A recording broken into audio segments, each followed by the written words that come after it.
بسم اللہ الرحمن الرحیم الحمدللہ رب العالمین والصلاة والسلام علی سید المرسلین محمد وعلی آلہ واصحابہ وزوجاتہ وذریاتہ ومن تبعہم بإحسان الی یوم الدین وبعد۔ ناظرین السلام علیکم ورحمۃ اللہ وبرکاتہ۔ کتاب المغازی، رسول اکرم صلی اللہ علیہ وسلم کی لڑائیوں کا بیان۔ مغازی یہ مغزہ کی جمع ہے، جنگ کرنے کی جگہ۔ المغزات غزوہ، میم زائد ہے۔ رسول صلی اللہ علیہ وسلم نے 27 غزوے کیے تھے اور کئی ایک میں آپ نے بذات خود جنگ کی تھی اور ہتھیار چلایا تھا۔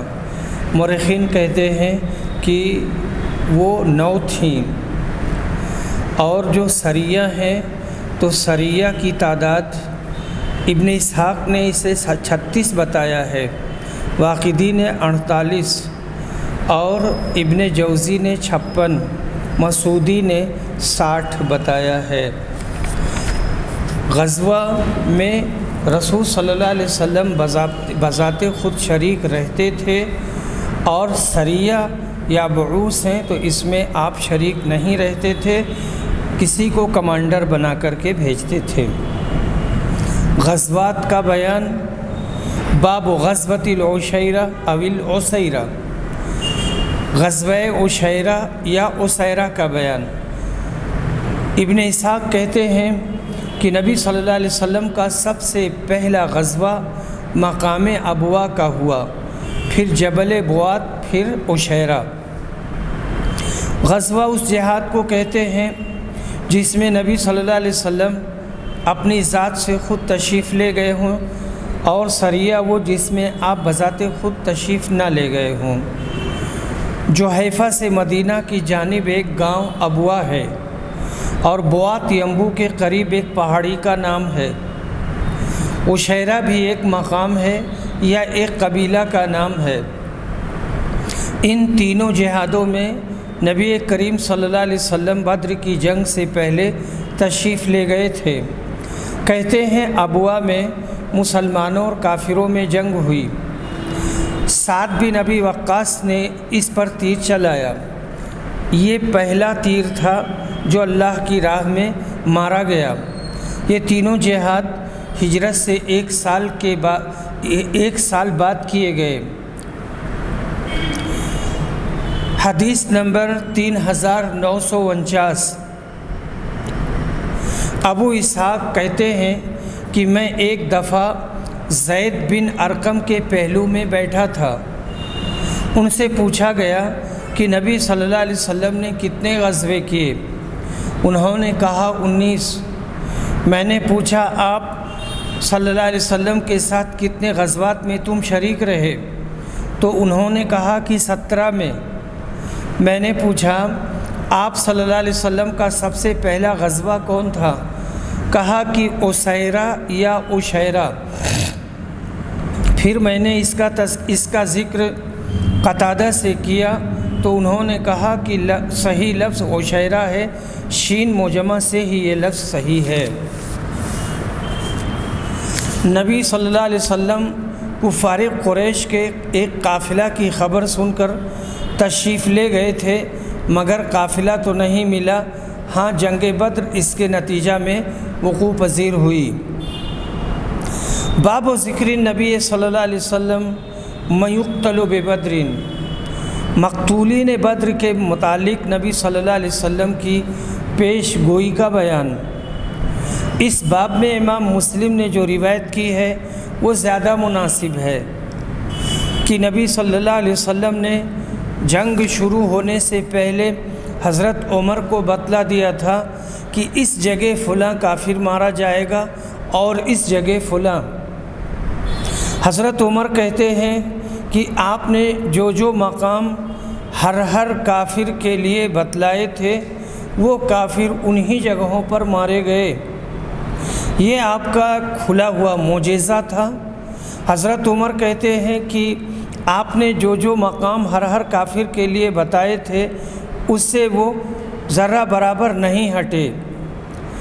حدیث نمبر 3950، عمرو بن میمون روایت کرتے ہیں کہ عبداللہ بن مسعود سے انہوں نے سنا، وہ سعد بن معاذ سے بیان کرتے تھے، انہوں نے کہا کہ امیہ بن خلف جاہلیت کے زمانے میں ان کا دوست تھا، اور جب بھی مدینہ آتا تھا امیہ تو ان کے یہاں قیام کرتا تھا۔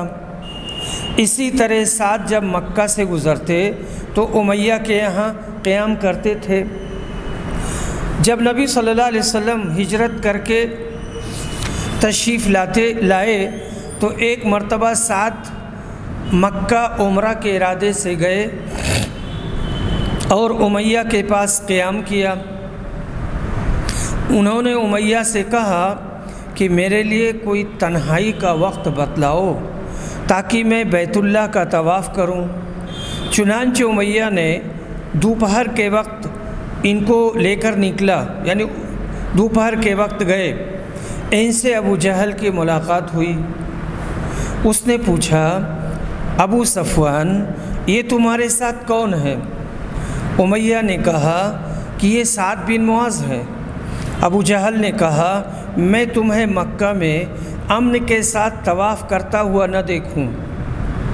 تم لوگوں نے بے دینوں کو پناہ دے رکھی ہے اور اس خیال میں ہو کہ تم لوگ ان کی مدد کرو گے۔ اللہ کی قسم اگر اس وقت تم ابو صفوان امیہ کے ساتھ نہ ہوتے تو اپنے گھر سلامتی سے نہیں جا سکتے تھے۔ اس پر سعد نے کہا، اس وقت ان کی آواز بلند ہو گئی تھی کہ اللہ کی قسم اگر آج تم نے مجھے طواف سے روکا تو میں بھی مدینہ کی طرف سے تمہارا راستہ بند کر دوں گا، اور یہ تمہارے لیے بہت سی مشکلات کا باعث بنے گا۔ امیہ کہنے لگا، سعد ابو الحکم کے سامنے بلند آواز سے نہ بولو۔ ابو الحکم یعنی ابو جہل، یہ وادی کا سردار ہے۔ سعد نے کہا، امیہ اس طرح کی گفتگو نہ کرو، اللہ کی قسم میں رسول صلی اللہ علیہ وسلم سے سن چکا ہوں تو ان کے ہاتھوں سے مارا جائے گا۔ امیہ نے پوچھا، کیا مکہ میں مجھے قتل کریں گے؟ انہوں نے کہا کہ اس کا مجھے علم نہیں۔ امیہ یہ سن کر بہت گھبرایا اور جب اپنے گھر لوٹا تو اپنی بیوی سے کہا، صفوان دیکھا نہیں سعد میرے متعلق کیا کہہ رہے ہیں؟ اس نے پوچھا، کیا کہہ رہے ہیں؟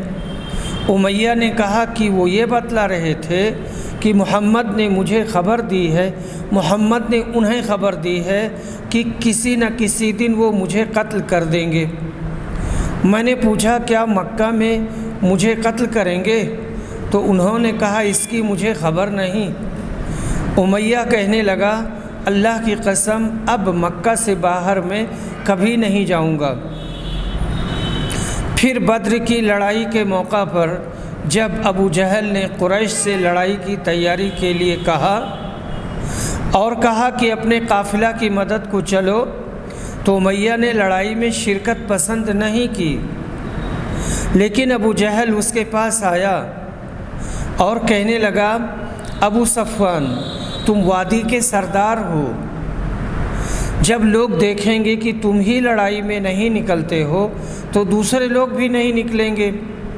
ابو جہل یوں ہی برابر اس کو سمجھاتا رہا، آخر مجبور ہو کر امیہ نے کہا، جب نہیں مانتا تو اللہ کی قسم اس لڑائی کے لیے میں ایسا تیز رفتار اونٹ خریدوں گا جس کا ثانی مکہ میں نہ ہو۔ پھر امیہ نے اپنی بیوی سے کہا، صفوان میرا سامان تیار کر دے۔ اس نے کہا، ابو صفوان اپنے یثربی بھائی کی بات بھول گئے؟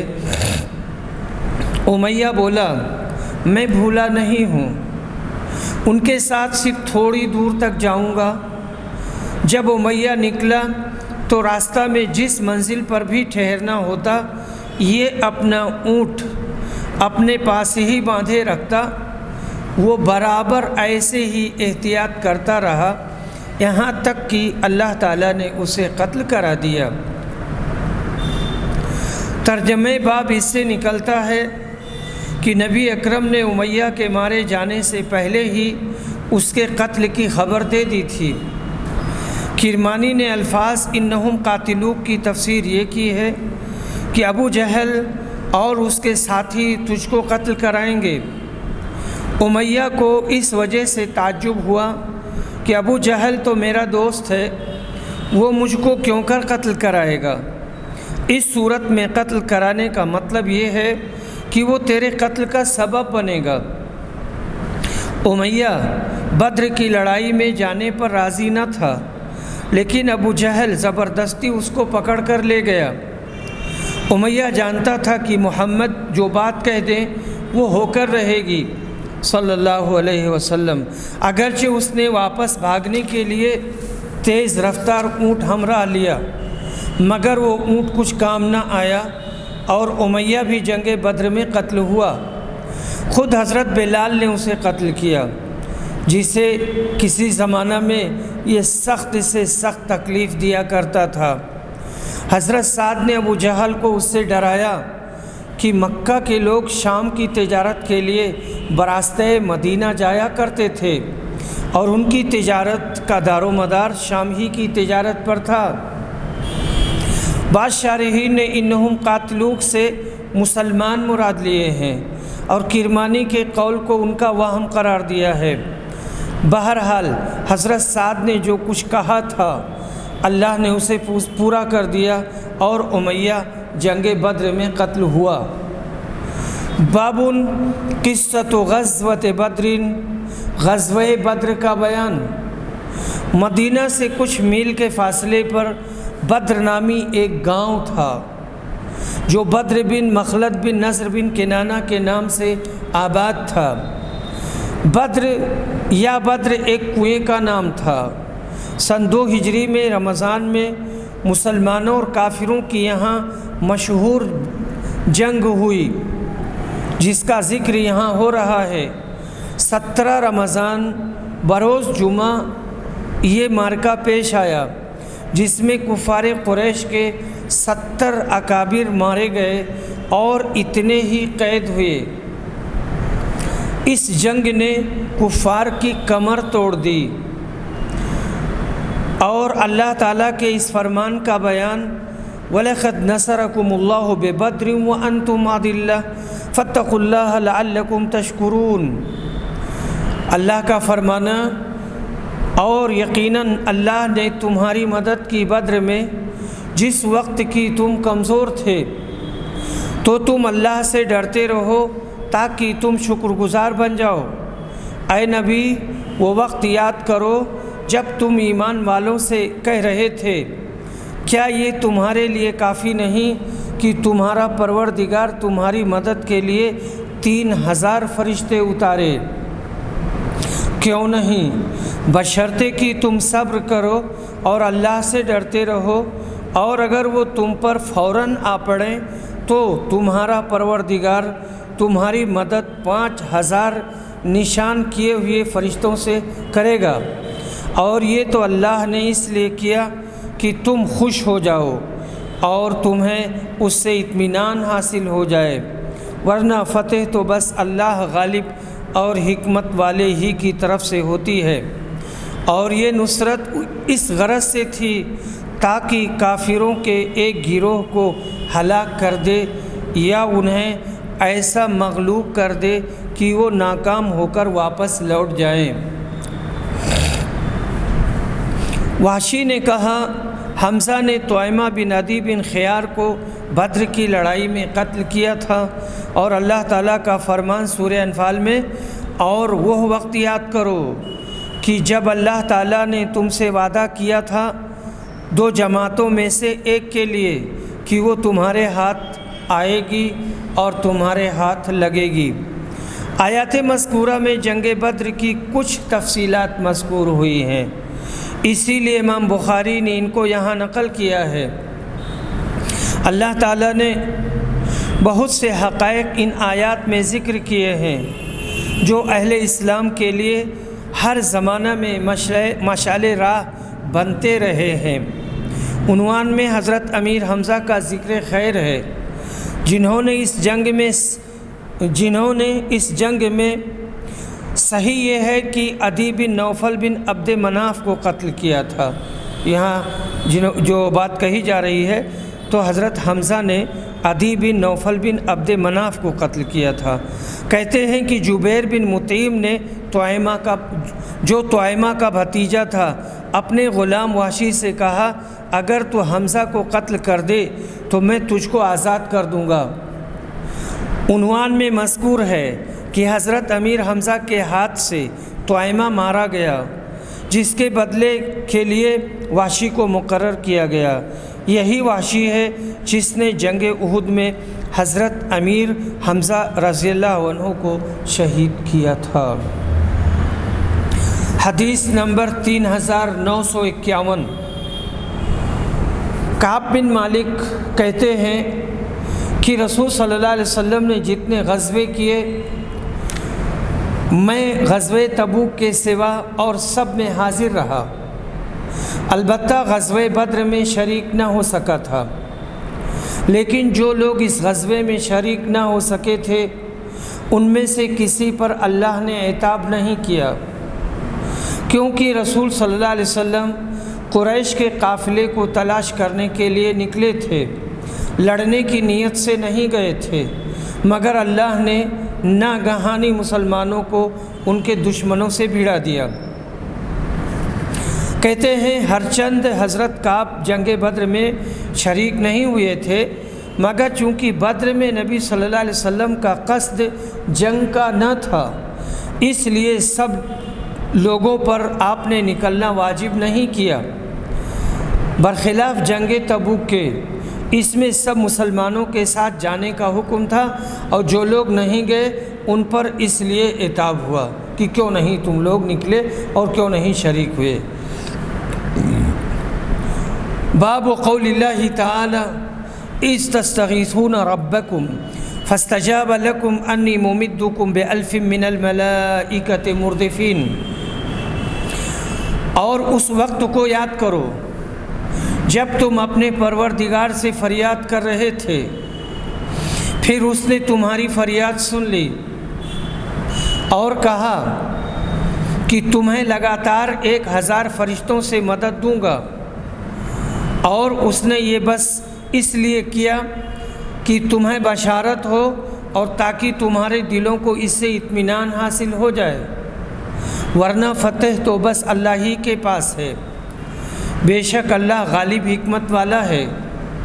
اور وہ وقت بھی یاد کرو جب اللہ نے اپنی طرف سے چین دینے کو تم پر نیند کو بھیج دیا تھا، اور آسمان سے تمہارے لیے پانی اتار رہا تھا کہ اس کے ذریعے سے تمہیں پاک کر دے اور تم سے شیطانی وسوسوں کو دفع کر دے، اور تاکہ تمہارے دلوں کو مضبوط کر دے اور اس کے باعث تمہارے قدم جما دے۔ اور اس وقت کو یاد کرو جب تیرا پروردگار وحی کر رہا تھا فرشتوں کی طرف کہ میں تمہارے ساتھ ہوں، اس لیے ایمان لانے والوں کو جمائے رکھو، مومنوں کو۔ میں ابھی کافروں کے دلوں میں رعب ڈالے دیتا ہوں، اس لیے تم کافروں کی گردنوں پر مارو اور ان کے جوڑوں پر ضرب لگاؤ، یہ اس لیے کہ انہوں نے اللہ اور اس کے رسول کی مخالفت کی ہے، اور جو کوئی اللہ اور اس کے رسول کی مخالفت کرتا ہے سو اللہ تعالیٰ سخت سزا دینے والا ہے۔ حدیث نمبر 3952۔ ابن مسعود کہتے ہیں کہ میں نے مقداد بن اسود سے ایک ایسی بات سنی کہ اگر وہ بات میری زبان سے ادا ہو جاتی تو میرے لیے کسی بھی چیز کے مقابلے میں زیادہ عزیز ہوتی۔ وہ نبی کریم کی خدمت میں حاضر ہوئے۔ حضور صلی اللہ علیہ وسلم اس وقت مشرکین پر بد دعا کر رہے تھے۔ انہوں نے عرض کی یا رسول اللہ، ہم وہ نہیں کہیں گے جو حضرت موسیٰ کی قوم نے کہا تھا کہ جاؤ تم اور تمہارا رب ان سے جنگ کرو، بلکہ ہم آپ کے دائیں بائیں آگے اور پیچھے ہو کر لڑیں گے۔ میں نے دیکھا کہ نبی صلی اللہ علیہ وسلم کا چہرہ چمکنے لگا اور آپ اس بات کو سن کر خوش ہو گئے۔ ہوا یہ تھا کہ بدر کے دن نبی اکرم قریش کے قافلہ کی خبر سن کر مدینہ سے نکلے تھے۔ وہاں قافلہ تو بچ نکل گیا، فوج سے لڑائی ٹھن گئی، جس میں خود کفار مکہ جارح کی حیثیت سے تیار ہو کر آئے تھے۔ اس نازک مرحلہ پر رسول صلی اللہ علیہ وسلم نے جملہ صحابہ سے جنگ کے متعلق نظریہ معلوم کرنا چاہا۔ اس وقت جملہ مہاجرین و انصار نے آپ کو تسلی دی اور اپنی آمادگی کا اظہار کیا۔ انصار نے تو یہاں تک کہہ دیا کہ اگر آپ برق الغماد تک جائیں گے تو بھی ہم وہاں تک جنگ کرنے کے لیے بڑھیں گے۔ حدیث نمبر 3953۔ ابن عباس روایت کہتے ہیں کہ نبی صلی اللہ علیہ وسلم نے بدر کی لڑائی کے موقع پر فرمایا تھا، اے اللہ، میں تیرے عہد اور وعدہ کا واسطہ دیتا ہوں، اگر تو چاہے کہ یہ کافر غالب ہوں تو مسلمانوں کے ختم ہو جانے کے بعد تیری عبادت نہ ہوگی۔ اس پر ابو بکر نے حضور صلی اللہ علیہ وسلم کا ہاتھ تھام لیا اور عرض کیا، بس کیجئے اے اللہ کے رسول۔ اس کے بعد نبی صلی اللہ علیہ وسلم اپنے خیمے سے باہر تشریف لائے تو آپ کی زبان مبارک پر یہ آیت تھی، سَيُهْزَمُ الْجَمْعُ وَيُوَلُّونَ الدُّبُرَ، جلد ہی کفار کی جماعت ہار جائے گی اور یہ پیٹھ پھیر کر بھاگ نکلیں گے۔ اللہ نے جو وعدہ فرمایا تھا وہ حرف بحرف صحیح ثابت ہوا۔ بدر کے دن اللہ تعالیٰ نے پہلی بار 1000 فرشتوں سے مدد نازل کی، پھر بڑھا کر 3000 کر دیے، پھر 5000 فرشتوں سے مدد فرمائی۔ بابٌ، مقسم نے ابن عباس سے سنا، یہ بیان کرتے ہیں کہ سورہ نساء کی اس آیت سے جہاد میں شرکت کرنے والے اور اس میں شریک نہ ہونے والے برابر نہیں ہو سکتے۔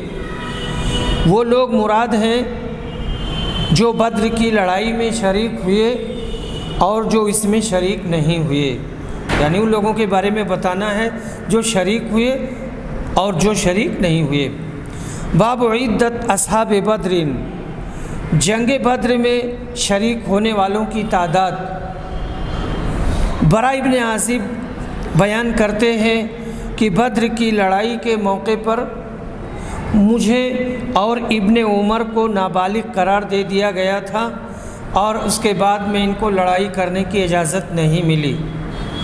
حدیث نمبر 3956۔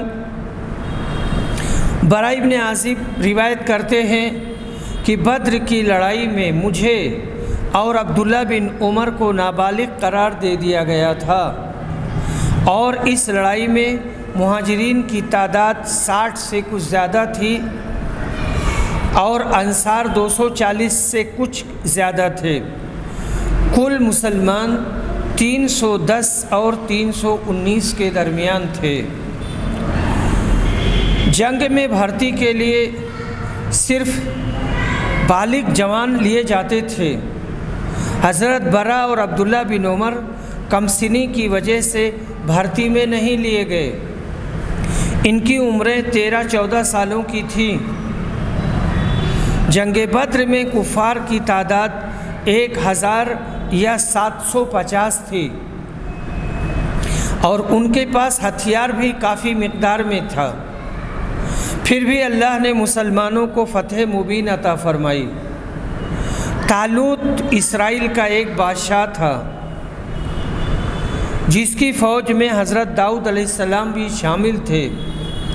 مقابلہ جالوت نامی کافر سے تھا جس کا لشکر بہت بڑا تھا، مگر اللہ تعالیٰ نے طالوت کو فتح عنایت فرمائی۔ اسی طرح اللہ کی توفیق اور حکم سے ہر کمزور طاقتور پر غالب آ جاتا ہے۔ حدیث نمبر 3957۔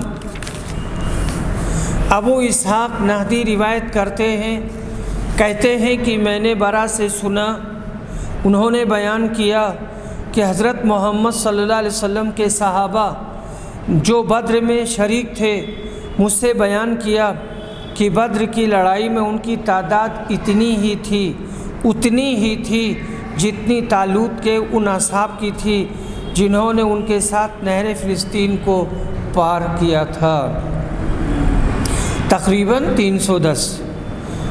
برا نے کہا، نہیں، اللہ کی قسم، طالوت کے ساتھ نہر فلسطین کو صرف وہی لوگ پار کر سکتے تھے جو مومن تھے۔ حدیث نمبر 3958۔ برا ابن عازب روایت کرتے ہیں، کہتے ہیں کہ ہم اصحاب محمد آپس میں یہ گفتگو کرتے تھے کہ اصحاب بدر کی تعداد بھی اتنی ہی تھی جتنی اصحاب طالوت کی، جنہوں نے آپ کے ساتھ نہر فلسطین پار کی، اور ان کے ساتھ نہر کو پار کرنے والے صرف مومن تھے، یعنی 310 سے کچھ اوپر آدمی۔ حدیث نمبر، یہ حدیث تھی 3958، اور اس کے بعد ہے 3962۔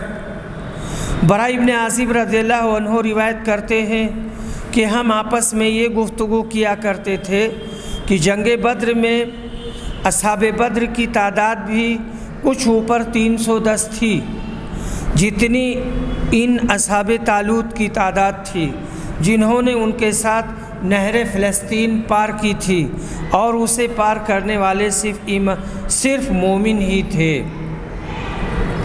باب دعائی نبی صلی اللہ علیہ وسلم علی کفار قریش شیبہ و عتبہ والولید و ابی جہل بن ہشام و ہلاکہم۔ کفار قریش، شیبہ، عتبہ، ولید اور ابو جہل بن ہشام کے لیے نبی اکرم کا بد دعا کرنا اور ان کی ہلاکت کا بیان۔ یہ وہ بدبخت ہیں جنہوں نے نبی صلی اللہ علیہ وسلم کو ستانے میں کوئی کسر نہیں چھوڑی تھی۔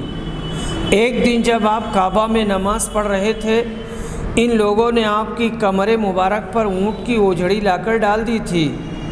ان حالات سے مجبور ہو کر رسول کریم صلی اللہ علیہ وسلم نے ان کے حق میں بد دعا فرمائی، جس کا نتیجہ بدر کے دن ظاہر ہو گیا۔ جملہ کفار ہلاک ہو گئے۔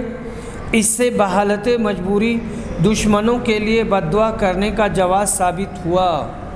مومن باللہ کا یہ آخری ہتھیار ہے جسے واقعتاً استعمال کرنے پر اس کا وار خالی نہیں جاتا۔ حدیث نمبر 3960۔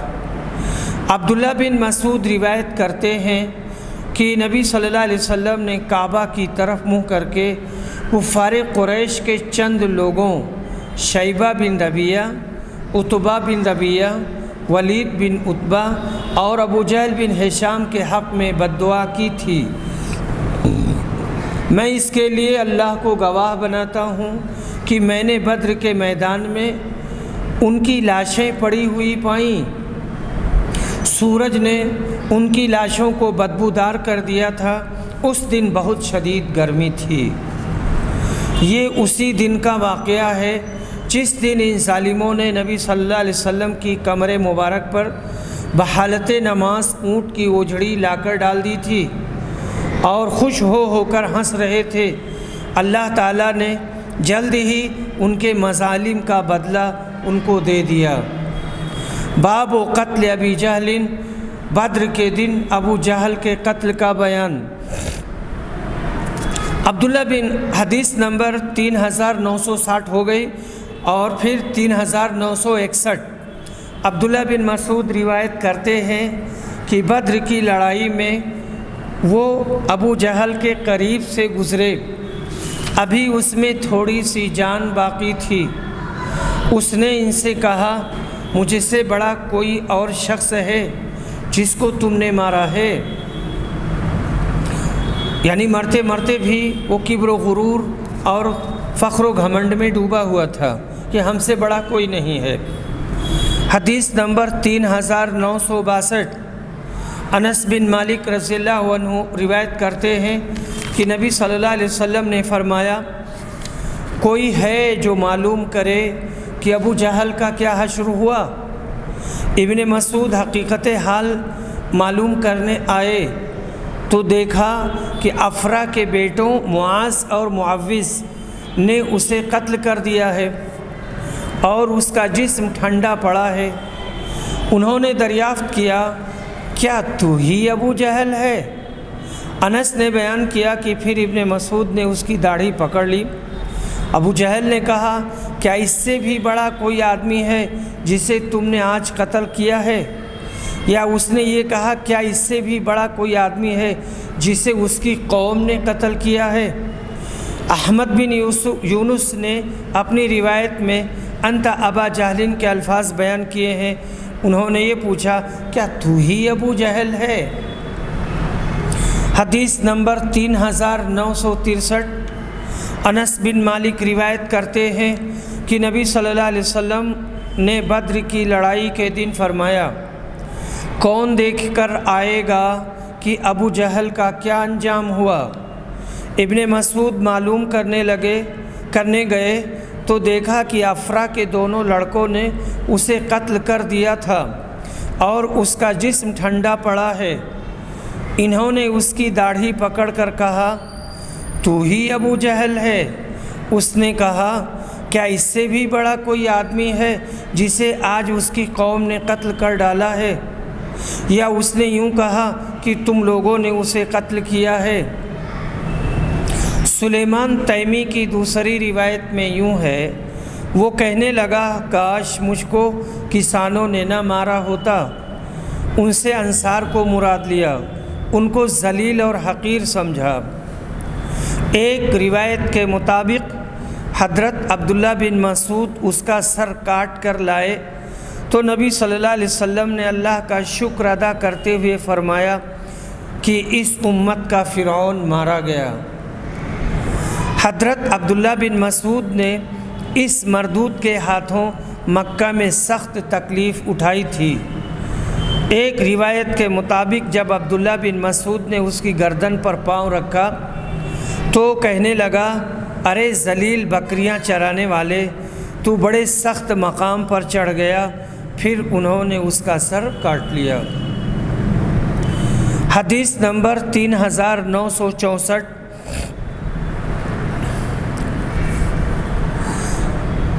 یہ روایت صالح بن ابراہیم روایت کرتے ہیں اپنے باپ سے اور وہ اپنے دادا سے، ان کے دادا کا نام تھا عبد الرحمن بن عوف۔ بدر کے بارے میں افرا کے دونوں بیٹوں کی حدیث یہاں پر بیان کی اور وہی مراد لیتے تھے۔ حدیث نمبر 3965، قیس بن عباد اور یہ علی بن ابی طالب سے روایت کرتے ہیں کہ قیامت کے دن میں سب سے پہلا شخص ہوں گا جو اللہ تعالیٰ کے دربار میں جھگڑا چکانے کے لیے دو زانو ہو کر بیٹھے گا۔ اور اس کے قیس بن عباد نے بیان کیا کہ انہی حضرات یعنی حمزہ، علی اور عبیدہ کے بارے میں سورہ حج کی یہ آیت نازل ہوئی تھی، یہ دو فریق ہیں جنہوں نے اللہ کے بارے میں لڑائی کی۔ بیان کیا کہ یہ وہی ہیں جو بدر کی لڑائی میں لڑنے کے لیے تنہا نکلے تھے۔ مسلمانوں کی طرف سے حمزہ، علی اور عبیدہ یا ابو عبیدہ بن حارث، اور کافروں کی طرف سے شیبہ بن ربیعہ، عتبہ اور ولید بن عتبہ تھے۔ ہوا یہ کہ بدر کے دن کافروں کی طرف سے 3 شخص میدان میں نکلے تھے اور کہنے لگے، اے محمد، ہم سے لڑنے کے لیے لوگوں کو بھیجو۔ ادھر سے انصار مقابلہ کو گئے تو کہنے لگے ہم تم سے لڑنا نہیں چاہتے، ہم تو اپنے برادری والوں سے یعنی قریش والوں سے مقابلہ کرنا چاہتے ہیں۔ اس وقت نبی صلی اللہ علیہ وسلم نے فرمایا حمزہ اٹھو، اے علی اٹھو، اے عبیدہ اٹھو۔ حضرت حمزہ شیبہ کے مقابلہ پر اور علی ولید کے مقابلہ پر کھڑے ہوئے۔ حمزہ نے شیبہ کو، علی نے ولید کو مار دیا، اور عبیدہ اور عتبہ دونوں ایک دوسرے پر وار کر رہے تھے کہ حضرت علی نے جا کر عتبہ کو ختم کیا اور عبیدہ کو اٹھا لائے۔ حدیث نمبر 3966۔ قیس بن عباد روایت کرتے ہیں ابو ذر غفاری سے کہ سورہ حج کی آیت کریمہ ھذان خصمان اختصموا فی ربہم قریش کے 6 شخصوں کے بارے میں نازل ہوئی تھی۔ 3 مسلمانوں کی طرف سے علی یعنی علی، حمزہ اور عبیدہ بن حارث، اور 3 کفار کی طرف سے شیبہ بن ربیہ، عتبہ بن ربیہ اور ولید بن عتبہ۔ بدر میں کفار اور مسلمانوں کا یہ مقابلہ ہوا تھا جس میں مسلمان کامیاب رہے۔ یوسف بن یعقوب کہتے ہیں کہ ان کا بنی زبیعہ کے یہاں آنا جانا تھا، اور وہ بنی سدوسی کے غلام تھے۔ کہا ہم سے سلیمان تیمی نے بیان کیا، ان سے ابو مجلس نے اور ان سے قیس بن عباد نے، کہ علی نے فرمایا یہ آیت ہمارے بارے میں نازل ہوئی تھی، ھذان خصمان اختصموا فی ربہم۔ قتادہ کہتے ہیں کہ اس آیت سے اہل کتاب اور اہل اسلام مراد ہیں، جبکہ وہ دونوں اپنے اپنے لیے الوہیت کے مدعی ہوئے۔ مجاہد نے کہا کہ مومن و کافر مراد ہیں۔ حدیث نمبر 3968۔ قیس بن عباد روایت کرتے ہیں ابو ذر غفاری سے۔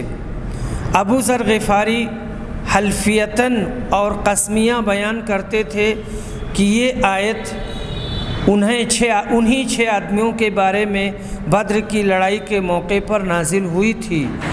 پہلی حدیث کی طرح راوی نے اسے بھی بیان کیا۔ ان روایات میں حضرت ابو ذر کا نام بار بار آیا ہے۔ یہ مشہور صحابی ابو ذر غفاری ہیں جن کا نام جندب لقب مسیح الاسلام ہے۔ قبیلہ غفار سے یہ تعلق رکھتے ہیں۔ یہ عہد جاہلیت میں ہی میں موحد تھے۔ اسلام لانے والوں میں ان کا 5واں نمبر ہے۔ نبی اکرم کی خبر لینے کے لیے انہوں نے اپنے بھائی کو بھیجا تھا، بعد میں خود گئے اور بڑی مشکلات کے بعد دربار رسالت میں باریابی ہوئی۔ جب یہ قریب المرگ ہوئے تو ان کی زوجہ محترمہ رونے لگی اور کہنے لگیں کہ آپ ایک صحرا میں اس حالت میں سفر آخرت کر رہے ہیں کہ آپ کے کفن کے لیے یہاں کوئی کپڑا بھی نہیں ہے۔ فرمایا، ابو ذر نے کہا رونا موقوف کرو اور سنو، رسول اکرم نے ایک مرتبہ فرمایا تھا کہ صحرا میں انتقال کروں گا، کہ میں صحرا میں مروں گا۔ میری موت کے وقت مسلمانوں کی ایک جماعت صحرا میں میرے پاس پہنچ جائے گی، لہٰذا تم راستے پر کھڑی ہو کر اب اس جماعت کا انتظار کرو۔ یہ غیبی امداد حسب ارشاد نبوی ضرور آ رہی ہوگی۔ چنانچہ ان کی اہلیہ صاحبہ گزرگاہ پر کھڑی ہو گئی۔ تھوڑے ہی انتظار کے بعد دور سے کچھ سوار آتے ہوئے ان کو دکھائی دیے۔ انہوں نے اشارہ کیا، وہ ٹھہر گئے اور معلوم ہونے پر یہ سب حضرت ابو ذر کی عیادت کو گئے، جن کو دیکھ کر حضرت ابو ذر کو بہت خوشی ہوئی اور انہوں نے ان کو نبی صلی اللہ علیہ وسلم کی مذکورہ بالا پیش گوئی سنائی۔ پھر وصیت کی کہ اگر میری بیوی کے پاس یا میرے پاس کفن کے لیے کپڑا نکلے تو اسی کپڑے میں مجھ کو کفنانا، اور قسم دلائی کہ تم میں جو شخص حکومت کا ادنا عہدیدار بھی ہو وہ مجھ کو نہ کفنائے۔ چنانچہ اس جماعت میں صرف ایک انصاری نوجوان ایسا ہی نکلا اور وہ بولا کہ چچا جان، میرے پاس ایک چادر ہے، اس کے علاوہ 2 کپڑے اور ہیں جو خاص میری والدہ کے ہاتھ کے بنے ہوئے ہیں، انہی میں آپ کو کفناؤں گا۔ حضرت ابوذر نے خوش ہو کر فرمایا کہ ہاں، تم ہی مجھ کو انہی کپڑوں میں کفن پہنانا۔ اس وصیت کے بعد ان کی روح پرواز کر گئی۔ اس جماعت صحابہ نے ان کو کفنایا، دفنایا، کفن اس انصاری نوجوان نے پہنایا اور جنازہ کی نماز عبداللہ بن مسعود نے پڑھائی۔ پھر سب نے مل کر اس صحرا کے ایک گوشہ میں ان کو سپرد خاک کر دیا۔ مستدرک حاکم جلد نمبر 3 صفحہ نمبر 346۔ حدیث نمبر 3969۔ قیس روایت کرتے ہیں کہ میں نے ابوذر سے سنا، وہ کہتے تھے کہ یہ آیت ھذان خصمان اختصموا فی ربہم ان کے بارے میں اتری جو بدر کی لڑائی میں مقابلے کے لیے نکلے تھے، یعنی حمزہ، علی اور عبیدہ بن حارث مسلمانوں کی طرف سے، اور عتبہ، شیبہ، ربیعہ کے بیٹے اور ولید بن عتبہ کافروں کی طرف سے۔ حدیث نمبر 3970۔ ابو اسحاق سبیعی روایت کرتے ہیں کہ ایک شخص نے برا ابن عازب سے پوچھا اور میں سن رہا تھا، کیا علی بدر کی جنگ میں شریک تھے؟ انہوں نے کہا کہ ہاں، انہوں نے تو مبارزت کی تھی اور غالب رہے تھے۔ اس شخص کو حضرت علی کی کمسنی کی وجہ سے یہ گمان ہوا ہوگا کہ شاید وہ جنگ بدر میں نہ شریک ہوئے ہوں۔ برا نے ان کا غلط گمان رفع کر دیا کہ لڑائی میں نکلنا، کیا مقاتلہ کے لیے میدان میں نکلے اور ولید بن عتبہ کو قتل کیا؟ مبارزت یعنی میدان جنگ میں نکل کر کے دشمن کو للکارنا۔ جن لوگوں نے حضرت علی پر خروج کیا تھا وہ ان کے قسم قسم کے عیب تلاش کرتے رہتے تھے جن کی کوئی حقیقت نہ تھی۔ برا نے جو جواب دیا ہے گویا مخالفین کے منہ پر بہت تگڑا اور سخت تماچا ہے۔ حدیث نمبر 3971۔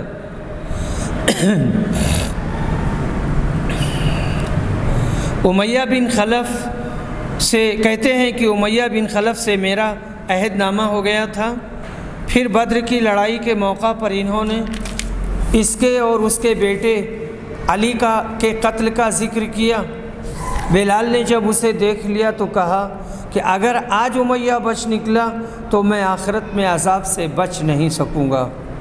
عہد نامہ یہ تھا کہ امیہ مکہ میں عبد الرحمن کی جائیداد محفوظ رکھے، اس کے عوض عبد الرحمن امیہ کی جائیداد مدینہ میں حفاظت کریں گے۔ جنگ بدر میں امیہ کو بچانے کے لیے عبد الرحمن ان کے اوپر گر پڑے تھے، مگر مسلمانوں نے تلواروں سے اسے چھلنی بنا دیا اور اسے مار ہی کے دم لیا۔ حدیث نمبر 3972۔ عبداللہ بن مسعود روایت کرتے ہیں کہ نبی صلی اللہ علیہ وسلم نے ایک مرتبہ مکہ میں سورہ نجم کی تلاوت کی اور سجدہ تلاوت کیا تو جتنے لوگ وہاں موجود تھے سب سجدہ میں گر گئے سوائے ایک بوڑھے کے کہ اس نے ہتھیلی میں مٹی لے کر اپنی پیشانی پر اسے لگا لیا اور کہنے لگا کہ میرے لیے بس اتنا ہی کافی ہے۔ عبداللہ نے کہا کہ پھر میں نے اسے دیکھا کہ کفر کی حالت میں وہ قتل ہوا۔ حدیث نمبر 3973۔ عروہ بیان کرتے ہیں کہ زبیر کے جسم پر تلوار کے 3 گہرے زخموں کے نشانات تھے، ایک ان کے موڈھے پر تھا اور اتنا گہرا تھا کہ میں بچپن میں اپنی انگلیاں ان میں داخل کر دیا کرتا تھا۔ عروہ نے کہا کہ ان میں سے 2 زخم ان کو بدر کی لڑائی میں آئے تھے اور ایک جنگ یرموک میں۔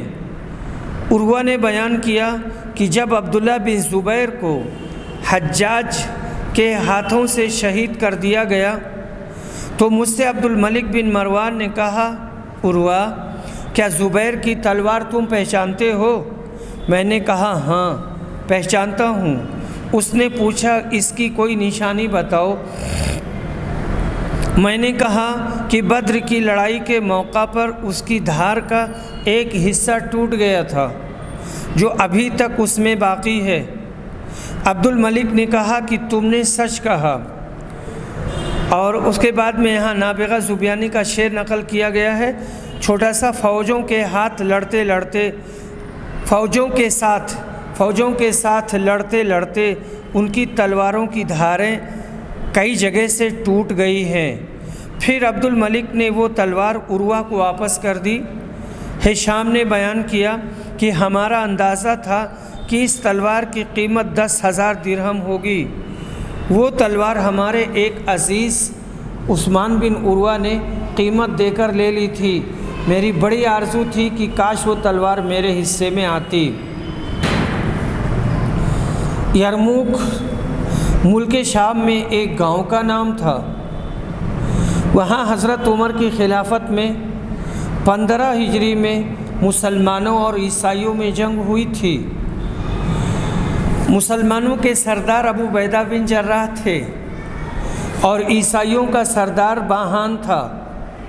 اس جنگ میں 70,000 نصرانی مارے گئے، 40,000 قید ہوئے، مسلمان بھی 4,000 شہید ہوئے۔ اس جنگ میں 100 بدری صحابی شریک ہوئے تھے۔ حدیث نمبر 3974۔ ہشام کہتے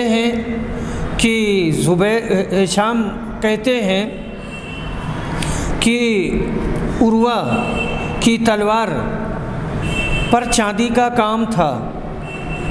ہشام نے کہا میرے والد عروہ کی تلوار پر چاندی کا کام کیا گیا تھا۔ یہ اصل میں یہ روایت ایسے ہی ہے، یعنی اس میں چاندی لگائی گئی تھی اس کی خوبصورتی کے لیے یا ممکن ہے مضبوطی کے لیے۔ حدیث نمبر 3975۔ عروہ روایت کرتے ہیں کہ رسول صلی اللہ علیہ وسلم کے صحابہ نے زبیر سے یرموک کی جنگ میں کہا آپ حملہ کرتے تو ہم بھی آپ کے ساتھ حملہ کرتے۔ انہوں نے کہا کہ اگر میں نے ان پر زور کا حملہ کر دیا تو پھر تم لوگ پیچھے رہ جاؤ گے۔ سب بولے کہ ہم ایسا نہیں کریں گے۔ چنانچہ زبیر نے دشمن پر حملہ کیا اور ان کی صفوں کو چیرتے ہوئے آگے نکل گئے۔ اس وقت ان کے ساتھ کوئی ایک بھی مسلمان نہیں رہا۔ پھر مسلمان فوج کی طرف آنے لگے تو رومیوں نے ان کے گھوڑے کی لگام پکڑ لی اور موڑھے پر 2 کاری ضرب لگائے۔ جو زخم بدر کی لڑائی کے موقع پر ان کو لگا تھا وہ ان دونوں زخموں کے درمیان میں پڑ گیا تھا۔ عروہ بن زبیر نے بیان کیا کہ جب میں چھوٹا تھا تو ان زخموں میں اپنی انگلیاں ڈال کر کھیلا کرتا تھا۔ عروہ نے کہا کہ یرموک کی لڑائی کے موقع پر عبداللہ بن زبیر بھی ان کے ساتھ گئے۔ اس وقت ان کی عمر کل 10 سال کی تھی، اس لیے ان کو ایک گھوڑے پر سوار کر کے ایک صاحب کی حفاظت میں دے دیا گیا تھا۔ حدیث نمبر 3976۔ قتادہ روایت کہتے ہیں کہ انس بن مالک نے کہا ہم سے ابو طلحہ نے بیان کیا کہ بدر کی لڑائی میں رسول صلی اللہ علیہ وسلم کے حکم سے قریش کے 24 مقتول سردار بدر کے ایک بہت ہی اندھیرے اور گندے کنویں میں پھینک دیے گئے۔ عادت مبارکہ تھی کہ جب دشمن پر غالب ہوتے تو میدان جنگ میں 3 دن تک قیام فرماتے۔ جنگ بدر کے خاتمہ کے تیسرے دن آپ کے حکم سے آپ کی سواری پر کجاوا باندھا گیا اور آپ روانہ ہوئے، آپ کے اصحاب بھی آپ کے ساتھ تھے۔ صحابہ نے کہا غالباً آپ کسی ضرورت کے لیے تشریف لے جا رہے ہیں۔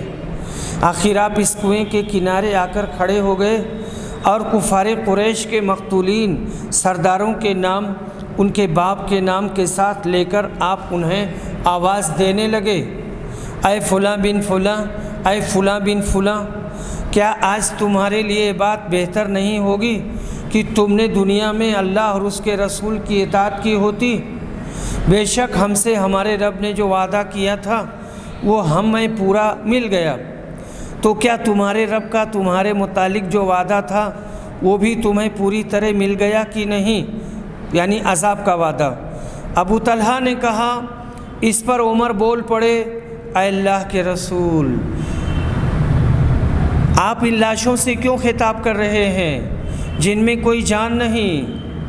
رسول صلی اللہ علیہ وسلم نے فرمایا، اس ذات کی قسم جس کے ہاتھ میں میری جان ہے، جو کچھ میں کہہ رہا ہوں تم لوگ ان سے زیادہ اسے نہیں سن رہے ہو۔ قتادہ نے بیان کیا کہ اللہ تعالیٰ نے انہیں زندہ کر دیا تھا تاکہ حضور صلی اللہ علیہ وسلم انہیں اپنی بات سنا دیں، ان کی توبیخ، ذلت، نامرادی اور حسرت و ندامت کے لیے۔ وآخر دعوانا الحمد للہ رب العالمین۔